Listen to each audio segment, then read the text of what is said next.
Hello मेरे दोस्तों, कैसे हो आप सभी। दोस्तों, आज हमारी ऑपरेशन मैनेजमेंट की फर्स्ट क्लास है। फर्स्ट क्लास, और फर्स्ट क्लास में जैसे कि मैंने आपको अपनी एक इंट्रोडक्शन क्लास जो दी थी, उसमें मैंने आपको एक स्ट्रेटेजी बताई थी किस तरीके से हम अपना कोर्स कंप्लीट करने वाले हैं। और दोस्तों, हम अपने कोर्स को स्टडी नोट वाइज कंप्लीट करेंगे। तो आज मैं आपको स्टडी नोट नंबर 1 स्टार्ट करा रहा हूँ, जिसमें हम पढ़ेंगे ऑपरेशन मैनेजमेंट क्या होता है, ऑपरेशन मैनेजमेंट क्या क्या पढ़ना है स्टडी नोट में, वो करेंगे। तो हेडिंग डालेंगे study note number 1। Study note number 1। और सर दोस्तों, जिस तरीके से मैं आपको नोट्स बनाऊंगा वही नोट्स आपको पेपर में लिखने हैं, वो as per hour study mat होगा और वो बिल्कुल सिंपल लैंग्वेज में आपको बताऊंगा। ठीक है जी। Study note number 1, study note number 1, साथ साथ मेरे साथ साथ अपनी कॉपी। अच्छा, मैं एक बात बता दूं सर, आपको आपको 2 कॉपी मेंटेन करनी है। एक कॉपी तो होगी हमारी थ्योरी की, जिसमें हम पूरे थ्योरी के नोट्स मेंटेन करेंगे, और दूसरी कॉपी हमारे पास होगी प्रैक्टिकल की, जिसमें हम पूरी थ्योरी के कोर्स स्टडी मैट की हमारी बुक के प्रैक्टिकल करेंगे। ठीक है, तो आप 2 कॉपी मेंटेन कर लीजिए। अगर आप एक कॉपी करना चाहते हो, मैंने आपको बस एक सजेशन दी है, करना चाहे तो 2 कर लीजिए, क्योंकि थ्योरी की अलग बना लीजिए, वो ठीक रहता है, और प्रैक्टिकल का आप अलग मेंटेन कर लीजिए। आज मैं आपको थ्योरी कराने वाला हूं। स्टडी नोट नंबर 1 हमारा जो है वो, उसका नाम है ऑपरेशन मैनेजमेंट। साथ साथ लिखेंगे भाई, नई हेडिंग बनाए ऑपरेशंस मैनेजमेंट।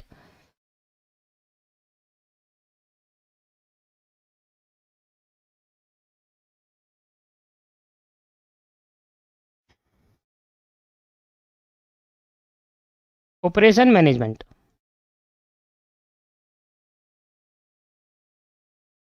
ठीक है। और operation management as introduction, operation management as introduction. तो स्टडी नोट स्टार्ट करने से पहले हम, कोई भी अगर हम स्टडी नोट स्टार्ट करेंगे, सबसे पहले लिखेंगे this study note includes. Study note में क्या क्या पढ़ना है, तो this study note include, heading डालेंगे सर इसके बाद, दिस स्टडी नोट इंक्लूड। इस स्टडी नोट में हमें क्या पढ़ना है, this study note include, this study note includes. तो हमें इस पर्टिकुलर स्टडी नोट में क्या पढ़ना है, फर्स्ट, जिस तरीके से हमारा स्टडी नोट चलेगा उसी तरीके से हम पढ़ेंगे। ठीक है भाई, और यही सबसे सही तरीका है पढ़ने का। तो ये पूरा स्टडी नोट जो है दोस्तों हमारा थ्योरेटिकल है, पूरा थ्योरी चैप्टर है। ठीक, तो इसको हम थ्योरेटिकल पढ़ेंगे, और बहुत ही सिंपल लैंग्वेज में, बहुत ही अच्छे से मैं आपको थ्योरी को क्लियर करूंगा, आपको बोरियत नहीं होने दूंगा, ये मेरी गारंटी है। चलो, तो आप स्टडी नोट इंक्लूड में फर्स्ट पॉइंट लिखेंगे कि पहला हमें जो टॉपिक पढ़ना है, स्टडी नोट, स्टडी नोट के अंदर कितने टॉपिक्स हमें पढ़ने हैं। ऑपरेशन मैनेजमेंट इंट्रोडक्शन, आप भी मान के चलो, पहला topic means first chapter, operation management introduction. Operation management का इंट्रोडक्शन पढ़ेंगे। दूसरा, production management versus operation management, production management, production management versus operation management. Production management और ऑपरेशन मैनेजमेंट में क्या डिफरेंस है, ऑपरेशंस मैनेजमेंट। तीसरा टॉपिक हमें पढ़ना है दोस्तों, characteristics, characteristics, characteristics of modern approach, modern, characteristics of modern operation function, characteristics of modern operation function. बहुत ही डिटेल में मैं आपको पढ़ाऊंगा और बहुत ही सिंपल लैंग्वेज में आपको पढ़ाऊंगा। ठीक है। फोर्थ, रिसेंट ट्रेंड, ये 4 टॉपिक हमें इसमें पढ़ने हैं। Recent trends in production, recent trends in production और operation management, recent trend in production और operation management, operations management, recent trend in production और ऑपरेशन मैनेजमेंट। दोस्तों, ये 4 टॉपिक है, 4 बड़े बड़े टॉपिक है, जिनके अंदर सब टॉपिक भी आएंगे। तो ये 4 मेन हेड हो गए इस चैप्टर के अंदर। जैसे हम ये 4 टॉपिक मेन पढ़ लिए, हमारे चैप्टर खत्म हो जाएगा। तो आओ दोस्तों, स्टार्ट करते हैं। आज 4 टॉपिक है, कोशिश करेंगे कि हर एक क्लास के अंदर एक टॉपिक को अच्छे समझे। क्लास ज़्यादा लगाए। हाँ, 1 घंटे की क्लास से मैं ज़्यादा बनाऊंगा नहीं। तो अगर आप चाहते हो कि भाई मैं इकट्ठा सारा देख लूँ तो वो मत करिए, 1 घंटा ही ओएम को पढ़िए, जल्दी कोर्स हो जाएगा, आप टेंशन मत लीजिएगा। ऑपरेशन मैनेजमेंट इंट्रोडक्शन, तो हेडिंग डालेंगे सर, हेडिंग डालेंगे ऑपरेशन मैनेजमेंट का इंट्रोडक्शन।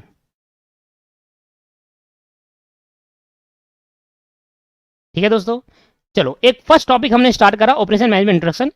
कोशिश करेंगे कि आज ये टॉपिक को अच्छे से डिटेल में सीख ले, पूरी क्लास देखिए ध्यान से, स्पीड को 1.5 से ज्यादा मत बढ़ाकर देखना, फिर फायदा नहीं होता थ्योरी पढ़ने का। ठीक है, स्पीड 1.5 से ज्यादा स्पीड मत करिएगा। ठीक है, चलो सर। तो दोस्तों हमारा जो वर्ड है ऑपरेशन मैनेजमेंट, इसको हम 2 भागों में बांटते हैं। एक भाग को बोलते हैं ऑपरेशन और दूसरे भाग को बोलते हैं मैनेजमेंट। तो पूरा ऑपरेशन मैनेजमेंट को 2 पार्ट में बांट लेते हैं। ठीक है, ऑपरेशन मैनेजमेंट को हम कितने पार्ट में बांट लेते हैं? 2 पार्ट में। एक ऑपरेशन हो गया और एक हमारा मैनेजमेंट हो गया।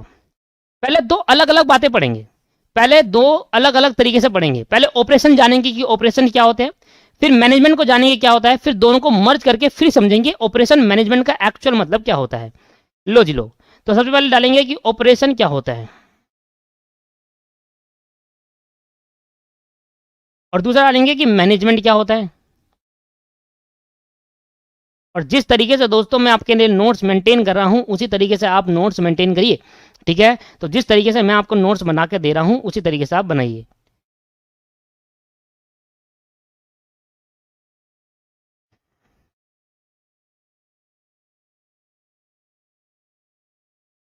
बस 1 मिनट दीजिए। लो जी लो, तो दोस्तों ऑपरेशन का मतलब क्या हुआ और मैनेजमेंट का मतलब क्या हुआ, मेरे एग्जाम्पल्स ज़्यादा से ज़्यादा सुनिए जिससे आपको आसानी होगी समझने में। ठीक है, ऑपरेशन का मतलब होता है दोस्तों किसी भी काम को करना, ये होता है ऑपरेशन। ऑपरेशन होता है किसी भी काम को करना। अब वो काम क्या होगा? वो काम ये होगा कि आप कोई चीज लोगे और उसको कुछ चीज बना दोगे। जैसे कि एग्जाम्पल मैं समझाता हूं आपको, तो मैं एग्जाम्पल से आपको समझाने की कोशिश करता हूं कि कन्वर्जन, इसको लिख देते हैं conversion of input into output. Conversion of input into output. हमने कहा कि अगर आप किसी चीज में कोई चीज लगा रहे हो, जैसे कि एग्जाम्पल है कि देखो दोस्तों, एग्जाम्पल की अगर मैं मदद करूं, एग्जाम्पल जैसे कि दोस्तों मान लो वुड है, वुड है और ये वुड से ये वुड हो गया, अब पता नहीं जैसे ही बनेगा। ठीक है, ये वुड हो गया सर। अब जैसे कि ये वुड है, इस लकड़ी से आपने क्या करा, ये लकड़ी से आपने लेबर लगे यहां पर, लेबर को बोला कि भाई ये लकड़ी लो और इस लकड़ी से आप मुझे एक सोफा बनाकर दिखाओ, एक सोफा बनाओ। अब लेबर क्या करेगा, इस लकड़ी से, वुड से उसको काटेगा, उसको करेगा। तो वुड को लगाकर लेबर ने क्या करा दोस्तों, लेबर ने क्या करा, एक लकड़ी से क्या बनाया, सोफा। और दोस्तों जब आप लकड़ी लाए और लेबर को दी, दैट्स कॉल्ड इनपुट। आपने लकड़ी लगाई और आपके पास निकल कर क्या आया, आपके पास निकल कर आया आउटपुट।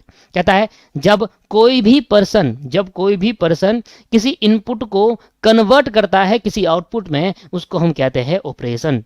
ठीक है जी, ये क्लियर हो गया, नहीं हो गया? हाँ जी सर, अगर ये बात आपकी क्लियर है, तो मैं आगे बढ़ता हूं कि मैनेजमेंट क्या होता है। अब मैनेजमेंट ये होता है, सोचो, management to do work with effective and efficient manner, to do work with effective and efficient manner. अच्छा जी सर, आप अभी स्टडी मैट की लैंग्वेज को ना देखें, अभी बस मेरी सिंपल लैंग्वेज समझे। मैं आपको सिंपल लैंग्वेज सिखा रहा हूं, फिर स्टडी मैट की लैंग्वेज भी पढ़ाऊंगा। To do work efficient and effective manner. अच्छा जी, ये है मतलब सोचो। अब यहां पर दोस्तों 2 वर्ड निकल कर आते हैं, एक वर्ड निकल के आता है इफेक्टिव और एक वर्ड निकल के आता है इफिशिएंट। तो अगर आप 2 वर्ड समझते हो तो तभी आप मैनेजमेंट वर्ड का मतलब समझोगे। अच्छा, तो मैंने यहां पर सिंपल कहा ऑपरेशन क्या होता है, किसी काम को करना, किसी इनपुट को आउटपुट में कन्वर्ट करना, that the meaning of operation. अब अगर मैंने इस लेबर को कहा कि भैया लेबर जी आप ना ये काम मुझे, ये सोफा जो आपको बनाना है, ये सोफा आपको एक दिन में बनाकर दिखाना है, ये सोफा जो आपको बनाना है वो एक दिन में बनाकर दिखाना है। तो लेबर ने ये सोफा एक दिन में बना दिया, लेबर ने ये सोफा एक दिन में बना दिया, एक दिन में बना दिया। ध्यान समझना, ये दो वर्ड समझोगे ना, इफेक्टिव और इफिशिएंट, तभी आप मैनेजमेंट का मतलब समझ सकते हो दोस्तों। फिर दोनों को मर्ज कर देंगे, ध्यान देना। तो मैंने कहा लेबर साहब आप ना मुझे सोफा बनाकर दिखाओ। पहले मैंने बोला देखो लेबर मैं आपको एक इनपुट दे रहा हूं और आप इस इनपुट से मुझे सोफा बनाकर दिखाओगे, ये मैंने बोला। जैसे मैंने बोला ना कि भाई एक लकड़ी से सोफा बनाना है, इसको बोलते हैं ऑपरेशन। मैंने कन्वर्जन करने के लिए उसको बोला ऑपरेशन करेगा, वो काम करेगा उस पर।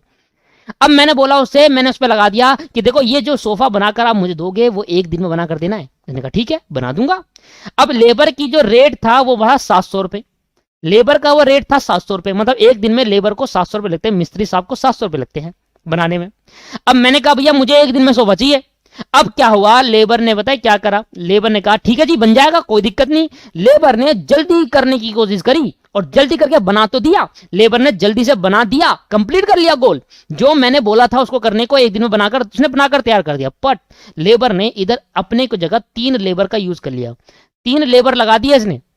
एक लेबर 2 लेबर से वो काम हो सकता था, इसने 3 लेबर लगा दिए दोस्तों। यहां पर ना भाई 700 के हिसाब से इंटू 3 करूंगा, 2100 रुपए मुझे पे करने पड़े उसको लेबर को बनाने के लिए। जबकि अगर लेबर 2 लेबर लगाता तब भी वो काम एक दिन में हो सकता था।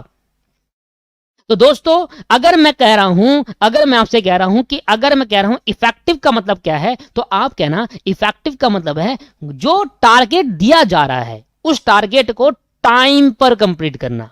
मैटर क्या करता है इफेक्टिव में, टाइम। अगर एक दिन में बोला तो एक दिन में कंप्लीट करके दिखाया। It doesn't matter what will be the cost, cost क्या लगेगी ये मैटर नहीं कर रहा, टाइम पर कंप्लीट होना चाहिए। इफेक्टिव का मतलब क्या है दोस्तों, टाइम पे कंप्लीट होना चाहिए। अच्छा इफेक्टिव का मतलब क्या है दोस्तों, इफेक्टिव का अगर मैं हिंदी में मतलब बताऊं तो टारगेट को टाइम पे कंप्लीट करो। कॉस्ट कितनी लगे इट डजंट मैटर, कॉस्ट कितनी लगे इट डजंट मैटर, टारगेट को टाइम पे कंप्लीट करके दिखाओ, टारगेट को टाइम पर कंप्लीट करो, टारगेट को टाइम पर कंप्लीट करो। What will be the cost it doesn't matter, cost जितनी मर्जी लगे मतलब नहीं, कॉस्ट से मतलब नहीं, कॉस्ट से मतलब नहीं। या कॉस्ट बोल लो या रिसोर्सेज बोल लो, रिसोर्सेज। अब मान लो उसने जल्दीबाजी करी तो कितना सारा वेस्ट ऑफ मटेरियल, वुड्स बेकार कर दिया, लकड़ी ज्यादा लगा दी उसने। जबकि मान लो अगर मैं 4 उसको बड़ी बड़ी लकड़ियां दे रहा हूं कि सोफा बना दे तो उसने 5 लकड़ी का इस्तेमाल करा। Wastage of resources. रिसोर्सेज क्या होता है दोस्तों, रिसोर्सेज ये हो गया, मान लो मुझे पेन बनाना है तो पेन बनाने के लिए जो बाहर का कवर है, निप है, तो ये दैट्स कॉल्ड रिसोर्सेज। उसको बनाने के लिए जो औजार चाहिए, जो टूल चाहिए, वो रिसोर्सेज है। अब मेरे को सोफा बनाना है तो सोफा बनाने के लिए मैंने लकड़ी ली, तो लकड़ी जो मैं इसको दे रहा हूं, लकड़ी क्या है, सोफा बनाने के लिए रिसोर्सेज है। ठीक है, तो ये रिसोर्सेज का अगर वो जल्दीबाजी करेगा तो वो वेस्ट ऑफ मटेरियल भी करेगा, वेस्ट ऑफ वुड भी करेगा दोस्तों, ये गलत है। क्या अगर मैं आपसे पूछूं क्या टाइम पे काम कंप्लीट करना सही बात है, गलत बात है? आप कहोगे बिल्कुल सही बात है सर, बिल्कुल सही बात है। इफेक्टिव होना चाहिए एक लेबर को इफेक्टिव होना चाहिए, टाइम पे काम कंप्लीट करे एक लेबर, इफेक्टिव होना चाहिए। पर मैंने कहा इफेक्टिव ही होगा ऐसा नहीं चलेगा। टाइम पे तो काम करिए तो बहुत अच्छी बात है दोस्तों, पर उसको कॉस्ट मैटर नहीं कर रहा इफेक्टिव में। इफेक्टिव में कह रहा है भाई आप मुझे, अगर मैंने बोला एक दिन में काम करके दो, वो एक दिन में काम करके देगा। अब वो वेस्टेज ऑफ रिसोर्सेज करे, वो 4 लेबर लगा दे एक दिन में, 2 लेबर में वो एक दिन में काम हो सकता है, वो 4 लगा रहा है क्योंकि पैसे तो मैं दे रहा हूं, वो 4 लगा रहा है और वो कह रहा है मेरे को एक दिन में काम कंप्लीट करके दे रहा है। जहां 2 लेबर एक दिन में सोफा बना सकते हैं वहां उसकी जगह पर 4 लगा रहा है, वेस्टेज ऑफ रिसोर्सेज कर रहा है। जहां 4 लकड़ियों से काम हो सकता है वहां 5 लकड़ी लगा के वेस्टेज ऑफ रिसोर्सेज कर रहा है वो। ठीक है, तो इफेक्टिव होना जरूरी है, पर इफेक्टिव के साथ यहां पर मैटर करती है कॉस्ट। भाई एक सोफा अगर वो मुझे 2100 पे बनाकर दे रहा है, जबकि दूसरा बंदा एक सोफे को वो दो लेबर में करके बना देगा, 2100 में बनाकर दे रहा है, और वो 1400 में बन सकता था, वो 2100 में बनाकर दे रहा है। क्या मेरा सोफा कोई खरीदेगा? भाई मैं दुकानदार हूं, मैं सोफा बेचता हूं मान लेते हैं, क्या मेरा सोफा खरीदेगा? मैंने अपने मिस्त्री को बोला भाई ये सोफा बनाना है तुझे एक दिन के अंदर, अभी चाहिए। अब उसने एक दिन में 3 लेबर लगा दिया अपने और बनाकर तैयार कर दिया, 2100 मुझे उसको देने पड़े। अब मैं उसमें प्रॉफिट दूंगा 400 का, तो 2500 का बेचूंगा। तो क्या 2500 में खरीदेगा कोई? जबकि बाहर उनको 1400 का कॉस्ट लगेगी, 400 में 1800 का मिल जाएगा, 2500 खरीदेगा वही सोफा? नहीं दोस्तों, इसलिए इफेक्टिव होना जरूरी तो है, सिर्फ इफेक्टिव होना ये जरूरी नहीं है। क्या बोला? इफेक्टिव होना जरूरी है और सिर्फ इफेक्टिव होना ये जरूरी नहीं है। इफेक्टिव के साथ और भी चाहिए, दैट्स कॉल्ड इफिशिएंट। क्या चाहिए दोस्तों? इफिशिएंट। मतलब अगर आप काम कर रहे हो, अगर आप काम कर रहे हो तो वहां पर वेस्टेज ऑफ रिसोर्सेज नहीं होने चाहिए। रिसोर्सेज का सही तरीके से इस्तेमाल करो और कॉस्ट बहुत मैटर करती है इफिशिएंट में। तो मैंने कहा no wastage of resources, no wastage of resources. आप रिसोर्सेज का वेस्ट नहीं कर। अब रिसोर्सेज कुछ भी हो सकता है दोस्तों। रिसोर्सेज में आ सकते हैं आपके पास मटेरियल, रिसोर्सेज में आ सकता है आपके पास लेबर, और भी बहुत सारे खर्चे हो सके भाई वेस्ट। बस यहां पर जो मैटर करता है ना दोस्तों, यहां पर जो मैटर करता है ना वो कॉस्ट मैटर करती है भाई। कॉस्ट कम से कम कॉस्ट पे बनाने की कोशिश करो। यहां पर जो मैटर करता है ना दोस्तों वो मैटर करता है टाइम। अगर मैं आपसे पूछूं कि अगर आप मैनेजमेंट समझना चाहते हो, अगर आप मैनेजमेंट समझना चाहते हो, अगर आप कोई काम कराना चाहते हो, किसी चीज को इनपुट से आउटपुट में कन्वर्ट करना चाहते हो, तो आपको उसमें इफेक्टिव चाहिए। सिर्फ इफेक्टिव तरीके से काम करोगे या सिर्फ इफिशिएंट तरीके से, या दोनों तरीके से? सर दोनों तरीके से। इसलिए मैनेजमेंट की डेफिनेशन में लिखा गया कि do work with effective and, और नहीं एंड, दोनों होने चाहिए। काम टाइम पे हो और कम से कम वेस्टेज ऑफ रिसोर्सेज हो। बताओ सर समझ में आया नहीं आया? अगर मैं आपसे बात करूं कि ऑपरेशन मैनेजमेंट क्या होता है, तो आप कहना जब भी हम कोई गुड्स प्रोड्यूस करते हैं, जब भी हम कोई सर्विसेज रेंडर करते हैं, जब भी हम कोई इनपुट से आउटपुट में कन्वर्ट करते हैं कोई भी चीज को, तब हम इस तरीके से काम करें कि हमारा टारगेट टाइम पे भी कंप्लीट हो जाए और हमारी कॉस्ट कम से कम लगे, तभी हमारे कंपनी को बेनिफिट होगा। क्या समझ में आया ऑपरेशन मैनेजमेंट? तो ऑपरेशन मैनेजमेंट की बात करूं तो what is the meaning of operation management, तो आपको समझ में आया। देखो ऑपरेशन मतलब तो होता है कि काम को करना, इनपुट से आउटपुट में कन्वर्जन करना, तो काम करेंगे। अब काम किस तरीके से करोगे? सिर्फ इफेक्टिव तरीके से? क्या सिर्फ टारगेट कंप्लीट करना आपका मोटिव होगा, या टारगेट के साथ कॉस्ट भी कम लगनी चाहिए? सर कॉस्ट भी कम लगनी चाहिए। तो टारगेट के साथ कॉस्ट भी कम लगे, तो इसलिए इफेक्टिव भी होना है और एफिशिएंट भी होना है। तो एक लेबर को अगर आप कंपनी में प्रॉफिट अर्न करना चाहते हो, तो किसी लेबर को जब आप काम दे रहे हो तो उस लेबर से काम इफेक्टिव और इफिशिएंट तरीके से कराओ। इसलिए जब भी कभी कोई काम करोगे, ध्यान सुनना, जब भी कभी कोई काम करोगे, जब भी कभी इनपुट से आउटपुट कन्वर्जन करोगे, तो वहां पर मैनेजमेंट होना बहुत जरूरी है। मैनेजमेंट मतलब जब भी वो कोई काम होगा तो वो इफेक्टिव और इफिशिएंट तरीके से होगा, दैट्स कॉल्ड मैनेजमेंट। तो ऑपरेशन मैनेजमेंट किसे कहते हैं? तो आप कहना सर ऑपरेशन मैनेजमेंट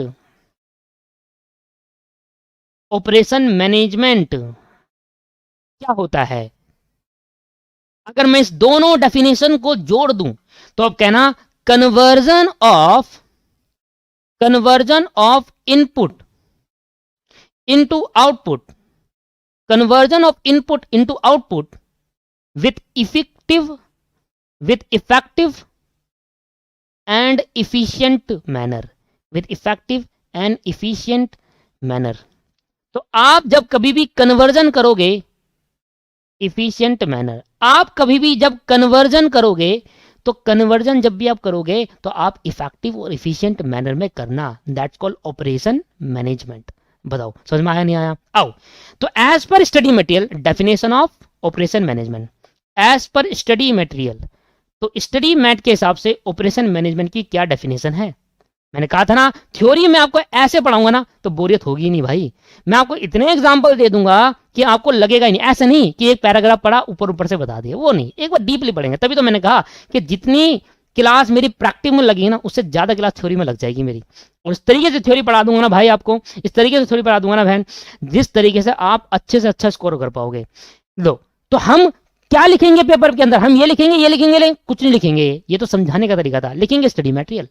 अब देखना, जब मैं स्टडी मैट का नोट्स लिखवाऊंगा ना अपने meaning of operation management, study mat में क्या लिखा है? मीनिंग ऑफ ऑपरेशन मैनेजमेंट क्या लिखा है प्लीज स्टडी मैट में? वो तो समझाने के लिए था। अब ये देखो, मीनिंग ऑफ लिखना आपको पेपर में स्टडी मैट की लैंग्वेज है, पेपर में आपको स्टडी मैट के अलावा कुछ नहीं लिखना, यही लिखना है दोस्तों, स्टडी मैट बस। तो इसलिए मैं स्टडी मैट की लैंग्वेज भी यूज करने वाला हूँ, स्टडी मैट की लैंग्वेज से ही पढ़ाने वाला हूँ। उससे पहले मैं अपनी लैंग्वेज से पढ़ाऊंगा। लिखा है operation management, operation management is the management, operation management is the management, operation management is the management of operation management is the management of that part of organization, of that part of organization, of that part of organization, that part of organization that is responsible, that is responsible for producing, that is responsible for producing goods and और service. दिखाएंगे goods, फिर लिखेंगे and या और service. Sir and और का मतलब क्या है भाई? गुड्स एंड और सर्विस। हो सकता है कि कोई कंपनी, कोई ऑर्गेनाइजेशन सिर्फ और सिर्फ गुड्स प्रोड्यूस करती हो सकता है कि कोई ऑर्गेनाइजेशन गुड्स प्रोड्यूस करती है और गुड्स प्रोड्यूस नहीं करती, सर्विस प्रोवाइड करती है, रेंडर करती है, सर्विस प्रोवाइड करती है। हो सकता है कि कुछ ऑर्गेनाइजेशन सिर्फ गुड्स प्रोवाइड करे, हो सकता है कि कुछ ऑर्गेनाइजेशन सिर्फ सर्विसेज प्रोवाइड करे, ये भी हो सकता है कि कुछ ऑर्गेनाइजेशन गुड्स और सर्विस दोनों प्रोवाइड करे। अब इसका मतलब समझना, operation management is the management of that part of organisation. Organisation का एक पार्ट ऑफ मैनेजमेंट को ऑपरेशन मैनेजमेंट कहेंगे। ऑपरेशन मैनेजमेंट एक मैनेजमेंट है, ऑर्गेनाइजेशन का वो पार्ट पे मैनेजमेंट है जहां पर रिस्पॉन्सिबिलिटी होती है गुड्स को प्रोड्यूस और सर्विस को प्रोड्यूस करने के लिए। अगर मैं कोई गुड्स बना रहा हूं तो बताओ इनडायरेक्टली मतलब ये हुआ ना कि इनपुट को आउटपुट में कन्वर्जन कर रहे हो, और जब आप इनपुट को आउटपुट में कन्वर्जन करोगे तो इफेक्टिव और इफिशिएंट मैनर में करोगे, नहीं करोगे? यस। तो operation management is the management. Operation management क्या है? एक मैनेजमेंट है of that part of organisation का वो पार्ट का मैनेजमेंट है जहां पर जिस पार्ट में रिस्पॉन्सिबिलिटी होती है गुड्स को और सर्विस को प्रोड्यूस करने के लिए।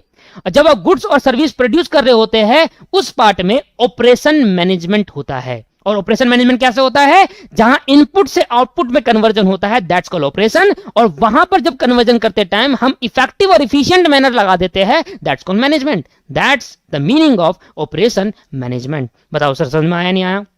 अब चेक कर लीजिए, यही हमारी लैंग्वेज स्टडी मैट की। पर अगर मैं इसको डायरेक्टली पढ़ा देता आपको समझ नहीं आता। क्लियर है या नहीं है? Yes sir. तो यहां पर ऑपरेशन मैनेजमेंट का मतलब तो समझ में आया कि अगर हम कोई भी इनपुट को आउटपुट में कन्वर्जन कर रहे हैं किसी भी काम को, और जब हम इफेक्टिव और इफिशिएंट मैनर में करते हैं, दैट्स कॉल्ड ऑपरेशन मैनेजमेंट। अब जो इफेक्टिव और इफिशिएंट पढ़ाया ना, ये पूरे ऑपरेशन मैनेजमेंट में काम आएगा। देखना, इफेक्टिव का मतलब क्या होता है? टारगेट को कंप्लीट करना। What will be the cost, it doesn't matter. Cost क्या रहेगी ये मैटर नहीं करता, टारगेट कंप्लीट होना चाहिए। अच्छा, इफिशिएंट का मतलब क्या होता है कि टारगेट जब आप कंप्लीट कर रहे हो तो ठीक है, पर कॉस्ट मैटर करती है, रिसोर्सेज का वेस्टेज नहीं होना चाहिए। तो हमें किसी भी काम में सिर्फ इफेक्टिवनेस चाहिए या दोनों चाहिए? सर दोनों चाहिए। टारगेट भी कंप्लीट हो जाए और नो वेस्टेज ऑफ रिसोर्सेज भी रहे। तो हम जब किसी भी इनपुट को आउटपुट में कन्वर्जन करते हैं तो हम इफेक्टिव और इफिशिएंट मैनर में जब करते हैं, that's the meaning of operation management. लो जी लो, मैं एक चीज को बार बार बोलता हूं जानबूझकर कि आपके दिमाग में फिट हो जाए एक बार, ठीक है? चलो, तो ऑपरेशन मैनेजमेंट का तो मतलब समझ में आया क्या होता है। अब हम बढ़ते हैं सर, अगर आपको ऑपरेशन मैनेजमेंट को और अच्छे से क्लियरिटी लेनी है तो हम ऑपरेशन सिस्टम्स के बारे में पढ़ते हैं। तो आओ सर, ये तो हो गया मीनिंग हो गया ऑपरेशन मैनेजमेंट किसे कहते हैं, सिंपल डेफिनेशन मीनिंग। अब हम पढ़ते हैं कि ऑपरेशन सिस्टम क्या होता है। हम और अच्छे से ऑपरेशन मैनेजमेंट को समझने के लिए पहले हम ऑपरेशन सिस्टम के बारे में और समझेंगे तो ऑटोमेटिकली ऑपरेशन मैनेजमेंट समझ में आएगा। तो operation system sir, operation system क्या है मेनली? देखो जी, साथ साथ पॉइंट लिखते जाएंगे। फर्स्ट पॉइंट लिखेंगे मेरे साथ साथ। देखिए, तो मैं एक लाइन में समझाता हूं ऑपरेशन सिस्टम का क्या मतलब है। कहता है जी, ऐसा सिस्टम जहां पर इनपुट को आउटपुट में कन्वर्ट करा जाता है। ऑपरेशन तो है ही दोस्तों, ऑपरेशन वर्ड यूज कर रहे हैं तो इनपुट और आउटपुट तो आएगा। आप कहोगे सर यही तो ऑपरेशन मैनेजमेंट सिखाया था। नहीं, ऑपरेशन का मतलब बताया था कि ऑपरेशन वर्ड का मतलब होता है conversion of input to output, है ना? ऑपरेशन मैनेजमेंट का मतलब होता है तो इफेक्टिव और एफिशिएंट भी आ जाता है फिर वो, ठीक? तो ऑपरेशन सिस्टम एक लाइन में समझाता दिया, ध्यान दीजिएगा। ऐसा सिस्टम, हिंदी में लिख लीजिए आप, मजा आएगा आपको।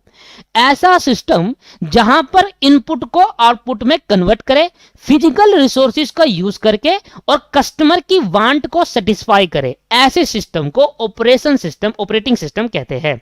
ऐसे सिस्टम को ऑपरेटिंग सिस्टम लिख लो, इसकी जगह पर ऑपरेशन ना लिखकर ऑपरेटिंग सिस्टम लिख लो, थोड़ा अच्छा लगेगा।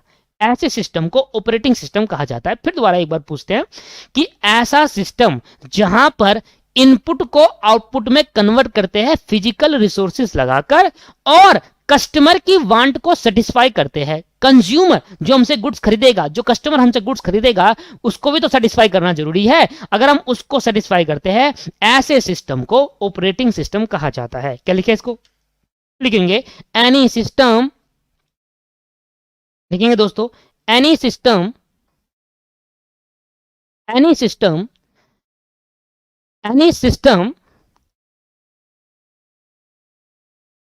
ऐसे लिखो, any system convert input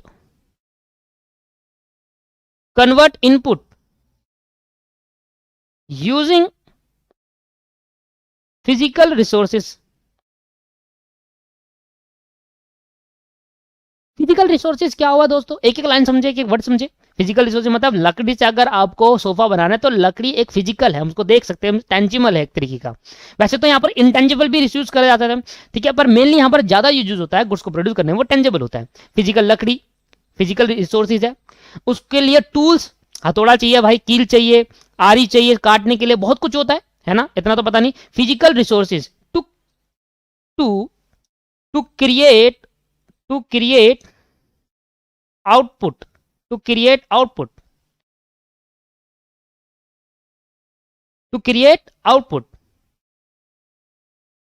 output the function of which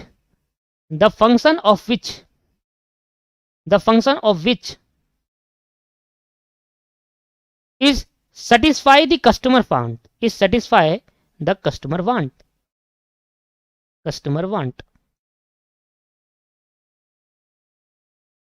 customer want and that system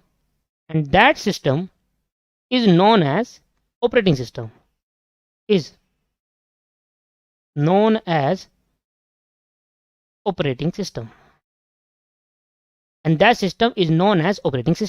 तो भाई ऐसा सिस्टम जहां पर इनपुट को आउटपुट में क्रिएट करा जाता है, मतलब कन्वर्ट करा जाता है।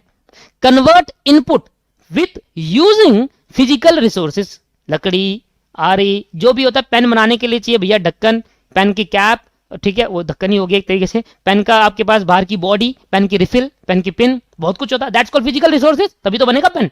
तो किसी भी इनपुट को, ऐसा सिस्टम जहां पर किसी इनपुट को आउटपुट में क्रिएट करा जाता है फिजिकल रिसोर्सेज का यूज करके, और उसका जो मेन कार्य होता है, कार्य मींस फंक्शन, जो मेन काम होता है क्या करना, क्यों हम इनपुट को आउटपुट में कन्वर्ट कर रहे हैं भाई, क्यों? क्योंकि हम कस्टमर की वांट्स, कस्टमर जो चाहता है उसको सेटिस्फाई करना चाहते हैं, और ऐसे सिस्टम को हम कहते हैं ऑपरेटिंग सिस्टम। क्या सिंपल है, समझ में आ रहा है? ठीक है, समझ में आ रहा है आपको। 1.5 से स्पीड ज्यादा ना बढ़ाए कृपया करके, ठीक, समझ में आ गया? ठीक है सर, सेकंड पॉइंट पे चलते हैं। तो अगर मैं आपसे पूछूं कि एक गुड्स और सर्विस को प्रोड्यूस करना चाहते हो तो आपको क्या करना पड़ेगा? आपको इनपुट को आउटपुट में ट्रांसफॉर्मिंग कर लो या क्रिएशन कर लो, कन्वर्ट कर लो। जब कभी इनपुट आउटपुट में कन्वर्ट होता है ना, तभी बनता है हमारा गुड्स और सर्विस। इनपुट को आउटपुट, भाई अब सर्विसेज, जैसे कि आप यूट्यूब चलाते हो, आप वीडियो देखते हो, तो वीडियो जो देखते हो आप, जैसे वीडियो बना रहे हो, तो ये भी तो रिकॉर्ड करी गई है, और ये रिकॉर्ड करने के लिए हमें क्या करा? सेटअप लगाया। वो सेटअप क्या है? वो सेटअप है सर गुड्स, है ना, एक तरीके का, कि भाई लगा रहे हैं, उसके बाद वीडियो रिकॉर्ड कर रहे हैं, फिर आपको सर्विसेज प्रोवाइड कर रहे हैं। तो जब भी कभी किसी सर्विसेज और गुड्स को प्रोड्यूस करना होता है तो हमें इनपुट में आउटपुट का कन्वर्जन करना होता है, और कस्टमर की वांट को सेटिस्फाई करना। आपको हम पढ़ा रहे हैं आपको सेटिस्फाई करने के लिए कि हाँ आपको ढंग से पढ़ाया जा रहा है, तभी आप हमसे क्लासेस लोगे, और लोगे पक्का, कसम खा लिया आपने, ठीक। तो दोस्तों इस केस के अंदर हम यहां पर कहते हैं कि ऑपरेटिंग सिस्टम है। और अगर मैं बात करूं कि इनपुट क्या क्या हो सकते हैं, the various input such as, लिख लेते हैं दूसरे पॉइंट में, बता देंगे एक बार, various input, the various input such as the various input, क्या क्या इनपुट लग सकते हैं, the various input such as, सबसे पहले तो पैसा लगाएंगे जी, कैपिटल। लकड़ी खरीदनी है मुझे दोस्तों, तो लकड़ी खरीदने के लिए पहले मुझे पैसा लगाना पड़ेगा ना, फिर लकड़ी आ गई मान लेते हैं। लकड़ी आने बाद मुझे लेबर को देना, लेबर को बुलाना पड़ेगा, तो लेबर भी एक तरीके का क्या है हमारे लिए, इनपुट। भाई आप मुझे बताओ इनपुट क्या गुड्स ही हो सकता है क्या, कोई फिजिकल एग्जिस्टेंस ही हो सकता है क्या, क्या थिंग ही हो सकता है क्या, लेबर नहीं हो सकते क्या, बिना लेबर के क्या लकड़ी से वुड बन जाएगा, नहीं बनेगा। इसलिए वेरियस इनपुट क्या क्या हो सकता है, आप पैसा लगाओगे, ये एक तरीके का इनपुट है। लकड़ी लगाना एक तरीके का इनपुट नहीं है, पैसा लगाना, पैसा लगाओगे तब लकड़ी आएगी, लकड़ी आए फिर लेबर को लेकर आए, लेबर को लेकर आए तो वो लेबर को लेकर आए जिसके पास इंफॉर्मेशन है उसको आउटपुट में कन्वर्ट करने का।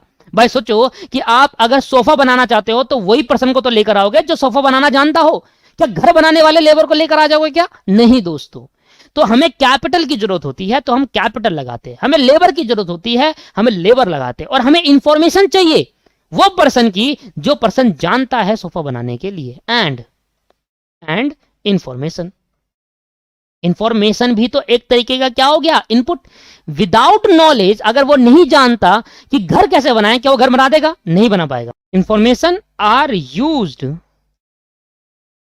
टू क्रिएट गुड्स और सर्विस, मतलब आउटपुट, गुड्स या फिर सर्विस।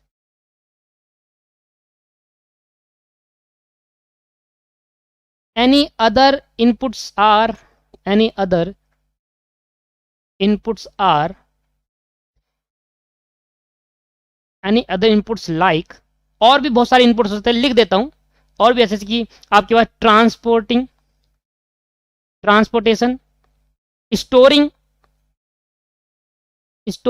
ट्रांसपोर्टेशन, स्टोरिंग आपके पास, एंड कटिंग। और भी बहुत सारे इनपुट्स हो सकते हैं भाई कटिंग करने के लिए भैया चाहिए। अब जैसे ट्रांसपोर्टेशन, भाई लकड़ी के सर पे रखकर लाओगे, नहीं, उसके लिए लाने के लिए भाई आप जंगल जाओगे, वहां से लकड़ी काटोगे, ठीक है, कटिंग के लिए आपको दूसरा रखना पड़ेगा, वहां से लकड़ी आएगी, लकड़ी आने के बाद फिर उसको आप ट्रांसपोर्टेशन का यूज करोगे, ट्रांसपोर्टेशन यूज करके सारी लकड़ी इकट्ठा कहाँ रखोगे, सर पे, नहीं, उसके लिए स्टोर करने के लिए आपको गोडाउन लेना पड़ेगा। तो ये सभी लोग चीज क्या है दोस्तों, ये इनपुट है। एक सोफा बनाने के लिए पहले लकड़ी काटने वाला चाहिए, लकड़ी रखेंगे, लकड़ी को प्लेन कर गोल घुमाएंगे, गोल को सही करेंगे, उसको जो खराब है उसको फेंकेंगे, गोल करेंगे, फिर ट्रांसपोर्टेशन चाहिए, फिर गोडाउन चाहिए, गोडाउन के बाद अलग अलग रिटेलर के पास जाता है, फिर वहां से फिर लेबर चाहिए, फिर उसका सोफा बनता है। ऐसे थोड़ा ना, एक सोफा बनाने के लिए बहुत सारे इनपुट्स लगते हैं दोस्तों, सही है या नहीं है, गलत कह रहा हूं, नहीं सर, ठीक। तो यहां पर वेरियस इनपुट्स ये हो सकते हैं, ठीक है मेरे भाई, ठीक। अब मेरी बात को ध्यान समझना, मैं यहां पर एक डायग्राम बना रहा हूं, मान लेते हैं ये दोस्तों इनपुट है, पहला चैप्टर इंपॉर्टेंट है दोस्तों, और मैं पूरी पहले चैप्टर में आपको पूरी जी जान से पढ़ा दूंगा ढंग से एकदम, कि आपका पहले चैप्टर के अगर एक क्वेश्चन पक्का आएगा पहले चैप्टर से, एमसीक्यू पक्का पूछेगा आपसे, तो समझने की कोशिश करें, ध्यान से पढ़े। इनपुट, देखो इनपुट को कन्वर्ट करेंगे आउटपुट में, इनपुट को कन्वर्ट जब हम करेंगे आउटपुट में, तो ये जो कन्वर्जन प्रोसेस होता है ना, इसको बोलते हैं ट्रांसफॉर्मिंग प्रोसेस। क्या बोलते हैं इसको, ट्रांसफॉर्मिंग प्रोसेस। जो कन्वर्जन प्रोसेस भी कह सकते हैं, कन्वर्जन प्रोसेस भी कहा जाता है इसको, और इसका दूसरा नाम भी होता है ट्रांसफॉर्मिंग प्रोसेस। क्या लिख देंगे, ट्रांसफॉर्मेशन प्रोसेस,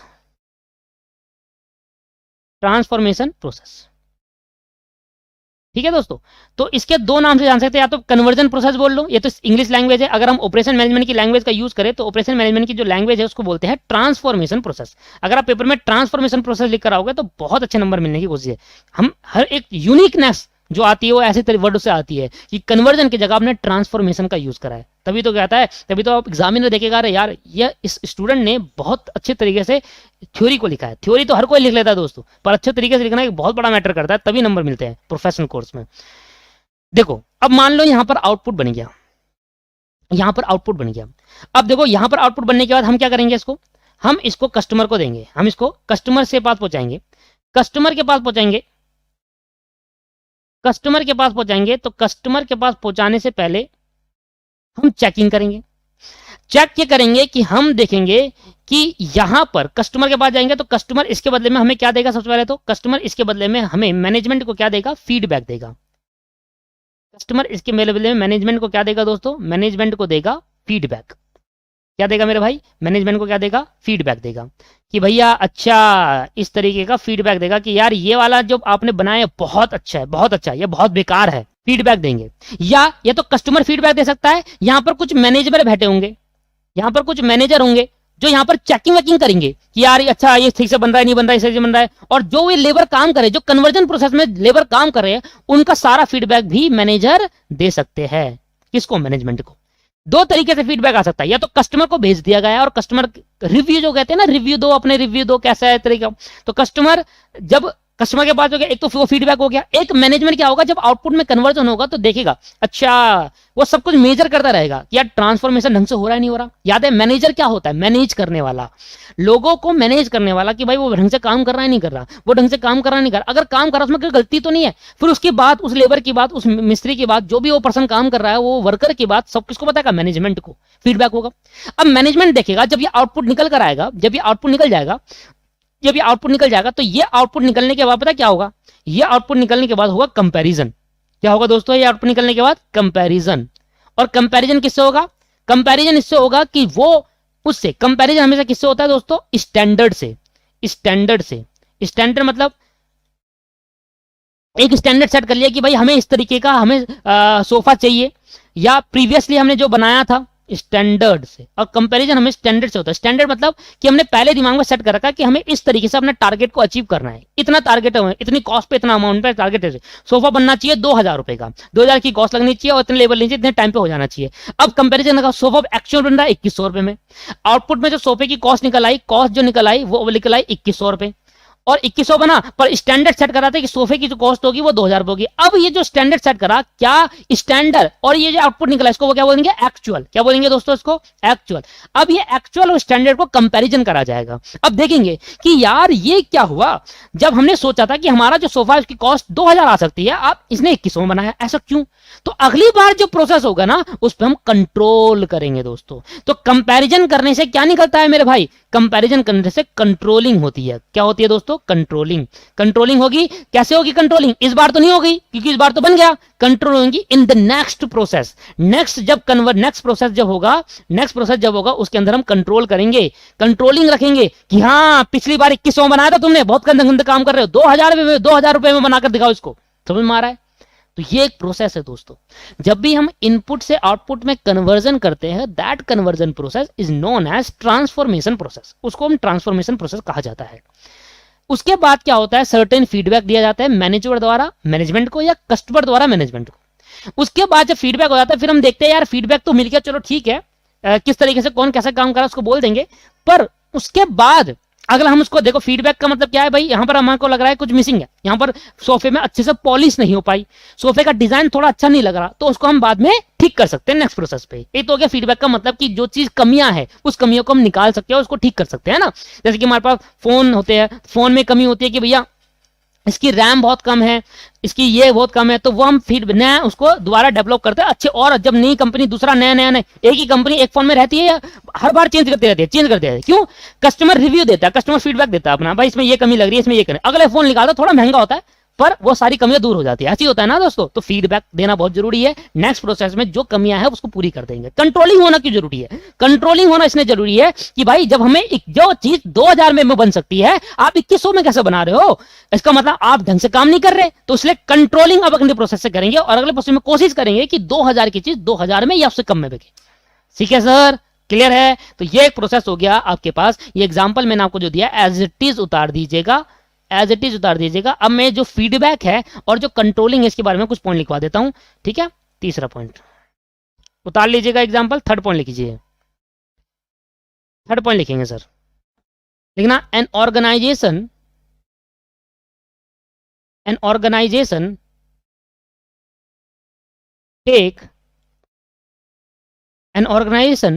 टेक मेजरमेंट, मापना, मेजरमेंट एट वेरियस पॉइंट, अलग अलग जगह पर चेकिंग होगी, देखेगा, ध्यान देगा। मैनेजर क्या करेगा, अलग अलग जगह पर जहां कन्वर्जन प्रोसेस हो रहा है आकर देखेगा, हाँ भाई ठीक करो, ये यहां से ढंग से सही नहीं हुआ, इसको ठीक करो, है ना। अगले प्रोसेस पे जाकर देखेगा। तो वेरियस पॉइंट्स, वेरियस पॉइंट लिख दूंगा अलग अलग जगह पर। जैसे मान लो इनपुट है लकड़ी, लकड़ी जो सोफा बनाने के लिए 4 प्रोसेस से गुजरता है। आपने कहा प्रोसेस कॉस्टिंग सीखी है ना, तो प्रोसेस का काम होता है। पहले प्रोसेस में क्या, उसने देखा भाई यहाँ पर कमी है, थोड़ा सा ठीक करो। दूसरे प्रोसेस में क्या, तो अलग अलग पॉइंट में मेजरमेंट करेगा, मापेगा, देखेगा। एन ऑर्गेनाइजेशन टेक, ऑर्गेनाइजेशन में कौन, एक पर्सन, मैनेजर, ठीक है, ऑर्गेनाइज कंपनी होना जाएगी उठकर, मैनेजर तो जाएगा कंपनी का। Take measurement at various point in the transformation process, in the transformation process.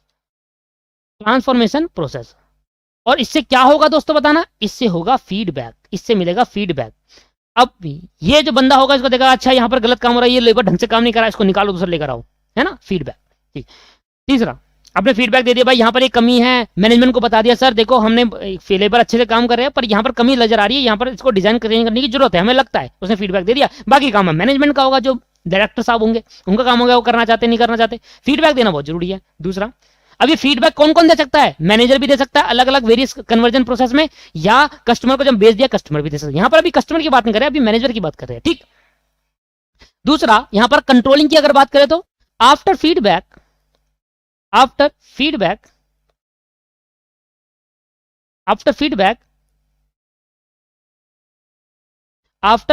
Compare the actual result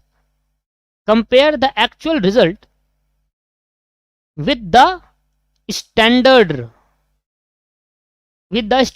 set by the organization, with the standard set by the organization, with the standard set by the organization,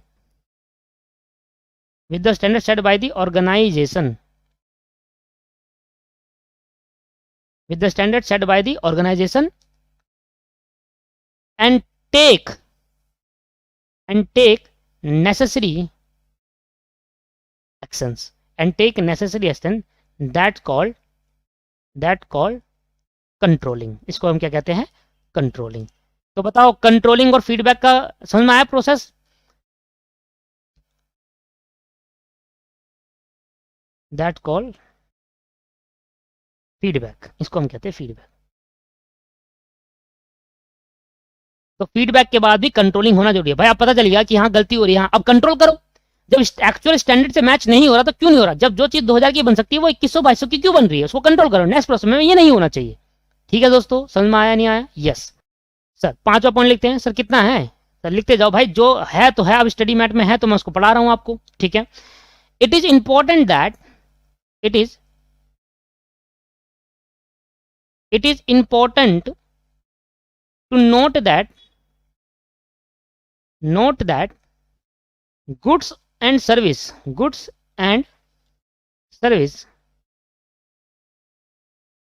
often occurs jointly।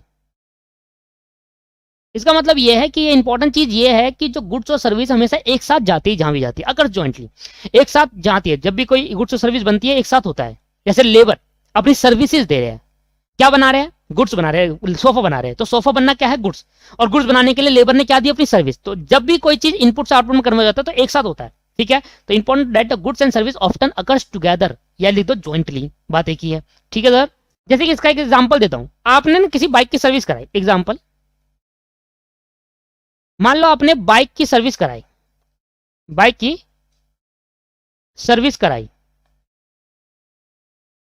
अब sorry, यहां पर आपने bike की service कराई, तो जो worker है जिसने सर्विस करी,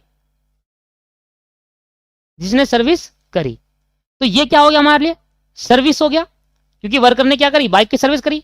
अब बाइक की सर्विस कराने के लिए कराई तो उसमें क्या डाला वर्कर ने डाला सर इंजन ऑयल। भाई सर्विस कराते हो, अगर आपने देखा हो कभी स्कूटी बाइक की सर्विस कराते हो तो इंजन ऑयल डलता है उसके अंदर। इंजन ऑयल क्या है, हमारे लिए गुड्स है। तो जब भी हम कोई काम करते हैं तो वहां पर गुड्स और सर्विस कहीं ना कहीं मिलता है। जैसे लड़कियां ब्यूटी पार्लर जाती है और ब्यूटी पार्लर जाकर अपना फेस का मेकअप करती है, जस्ट एग्जाम्पल।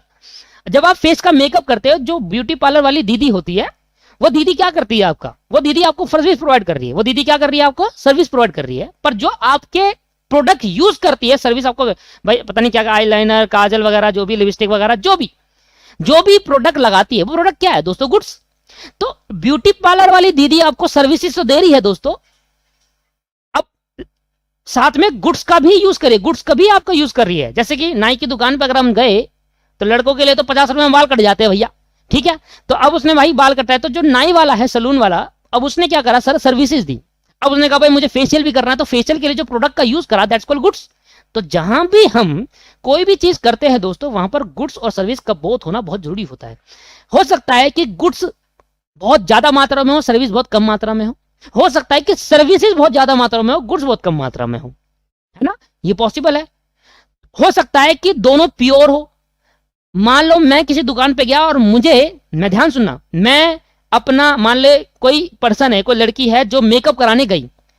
अब दो तरीके से वो मेकअप कर सकते हैं, या तो वो कहीं से प्रोडक्ट खरीद के ले आए और मेकअप खुद करे, ठीक है, या वो ब्यूटी पार्लर जाए और मेकअप कराए और प्रोडक्ट भी उन्हीं का यूज करवाए। दो तरीके हैं। तो अगर जब वो मेकअप करने जा रहे, तो ब्यूटिशियन जो होती है, जो लड़की दीदी है, वो जो ब्यूटी पार्लर जो चमका देती है चेहरे को, ठीक है, तो वो केस उसमें क्या होता है कि जो वहां पर जो दीदी है जो आपको मेकअप कर रही है, जो लड़की का मेकअप कर रही है, आप समझिए, तो उसका काम ज्यादा है, तो वहां पर मोर सर्विस है एंड लेस गुड्स है। सर गुड्स भी तो ज्यादा, मुझे नहीं पता भैया, क्या पता बराबर बराबर हो, कितने गुड्स लगते हैं, पर अगर सोचो गुड्स का क्या करोगे जब सर्विस लगाने वाला ठीक नहीं होगा, तो वो वाली बात हो गई। सर मैं तो इसमें ज्यादा जाऊंगा नहीं, पर मुझे कोई नॉलेज नहीं है इतनी, ठीक है। ध्यान दीजिए, तो यहां पर हमने बाइक की जो बात करी, जैसे हमने घर का पेंट कराया, जैसे ये एग्जांपल ले लेते हैं, घर का पेंट कराया। अब घर में पेंट करने वाला, पेंटर वाले भैया जो पेंट कर रहे हैं, वो क्या है, सर्विस, और जो आप पेंट उसको लाकर दे रहे हो वो क्या है, गुड्स। तो जहां पर हम बात कर रहे हैं, जहां पर गुड्स और सर्विस होती है, तो ये एक इंपॉर्टेंट चीज होगी ऑपरेशन मैनेजमेंट में कि मैक्सिमम टाइम गुड्स और सर्विस का मैक्सिमम यूज करा जाता है। बट दोस्तों, अगर मैं आगे 6th पॉइंट पे एक बात लिखूं, when there is a pure goods and pure service, ऐसे उससे पहले मैं लिख लेता हूं, the combination of goods and service, the combination, अभी मैंने क्या बात करी, combination of goods and service, the combination of goods and service, the combination of goods and service is known as, इसको हम बोलते हैं, जहां पर गुड्स और सर्विस का दोनों का कॉम्बिनेशन होता है। पेंट कराना है घर में, तो पेंटर वाले भैया की जरूरत है, जो पेंट करेंगे वो सर्विसेज दे रहे हैं, और पेंट खरीद के देना पड़ेगा, वो है गुड्स। तो जब भी हमें कोई काम करना होता है, कंपनियां कोई काम करवाएगी, तो आपको गुड्स और सर्विस दोनों देने की कोशिश करेगी। तो the combination of goods and service is known as continuum. क्या बोलते हैं इसको, continuum, continuum. And another named as product package, another named as product package, ठीक, दो नाम से जाना जाता है जब गुड्स और सर्विस का कॉम्बिनेशन होता है, तो कॉन्टिनम बोलते हो, प्रोडक्ट पैकेज भी कहा जाता है। तो लो जी, कॉन्टिनम और प्रोडक्ट पैकेज, ठीक। लो जी दोस्तों, तो यहां पर दो वर्ड का मतलब भी मैंने आपको सिखाया, एक का है कॉन्टिनम, उसको बोलते हैं सेम, और प्रोडक्ट पैकेज से।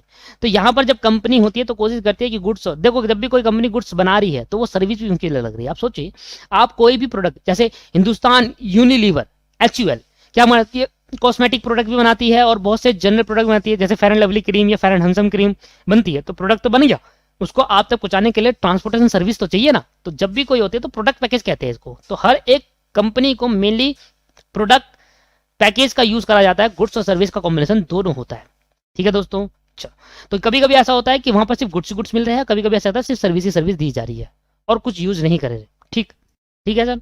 जैसे सर्विसेज का, अकेला सर्विसेज का मतलब क्या हुआ, जैसे आपने रिचार्ज करवा लिया अपने फोन के अंदर क्या कराया, रिचार्ज, ठीक है, ये सर्विस हो गई एक तरीके। आपने यूट्यूब पे वीडियो देख रहे हो, ये सर्विस हो गई एक तरीके की, है ना। तो सर्विसेज तो है क्या, पैसे पे करा वो अलग चीज होगी, पैसे पे नहीं करा, यूट्यूब पे फ्री क्लास देखी, फ्री वीडियो देखिए, फ्री क्लास देखी, तो एक तरीके का सर्विस है। आपने उसके लिए कुछ तो, आपने गुड्स तो नहीं लिया ना, इंटेंजिबल प्रोडक्ट तो नहीं लिया, सर फोन लिया है, फोन, अरे वो उसकी बात नहीं कर रहा, यूट्यूब पे सर वीडियो देखने के लिए वो सर्विस है। फोन लेना तो गुड्स है, फोन लेना गुड्स है, प्योर गुड्स है। सर्विस क्या है, उस पर वीडियो देखना, ये देखना, क्लासेस देखना, सर्विस है, ठीक है दोस्तों। तो यहां पर हमारा खत्म होता है ऑपरेशन सिस्टम। तो अब आपको कहीं ना कहीं थोड़ा डीप नॉलेज मिल रही है कि क्या है ऑपरेशन मैनेजमेंट और क्या है ऑपरेशन सिस्टम। तो समझ में आया, नहीं आया, समझ में आया दोस्तों। तो यहां पर मैंने ऑपरेशन मैनेजमेंट आपका खत्म कराया है। तो आज की क्लास को मैं यहीं समाप्त करूंगा। नेक्स्ट क्लास के अंदर मैं अपना जो तीसरा पॉइंट है वो आपको बताने जा रहा हूं, ऑब्जेक्टिव ऑफ ऑपरेशन मैनेजमेंट।